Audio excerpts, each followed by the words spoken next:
ఏ మేస్త్రి పని ఎంత వరకు వచ్చింది? సార్ ఒక నెల రోజుల్లో మొత్తం పూర్తి అయిపోతుంది. పిచ్చి పిచ్చుకుందా? కాంట్రాక్ట్ మాట్లాడుకున్నప్పుడు ఎన్ని రోజులకి ఇస్తాను? నీ వల్ల కాకపోతే చెప్పు, వేరే మేస్త్రిని పెట్టుకుంటా. నా నోటి దగ్గర కూడి తీయొద్దు. చెల్లి పెళ్లి వల్ల లేట్ అయింది. మీ పని తొందరగా పూర్తి చేసేస్తాను. సరే తొందరగా కానీ.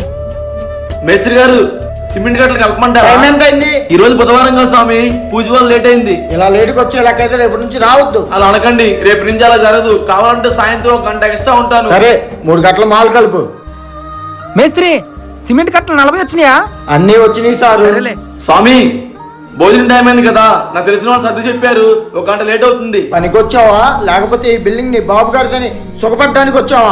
దీక్ష అయ్యేంత వరకు నా కంటికి కనపడకు. ఏంటి మేస్త్రి ఉదయం నుంచి చూస్తున్నా ఈ సాగు అండాలి మాట్లాడుతున్నావు. పొద్దున్న చూస్తేనేమో నీ నోటి కడుక్కొని నేను ఎక్కడ తెస్తానని నా కాళ్ళ వేళ్ళ పట్టవు. ఇప్పుడు చూస్తే ఈ సాగు కడుపు కొట్టాలని చూస్తున్నావు. సారు అతని గురించి మీకు తెలియదు. చనుర్మి ఒకప్పుడు అతను చెట్టవరే కావచ్చు, కానీ ఇప్పుడు సాక్షాత్తం దీక్షలో ఉన్న ఆ అయ్యప్ప స్వామి.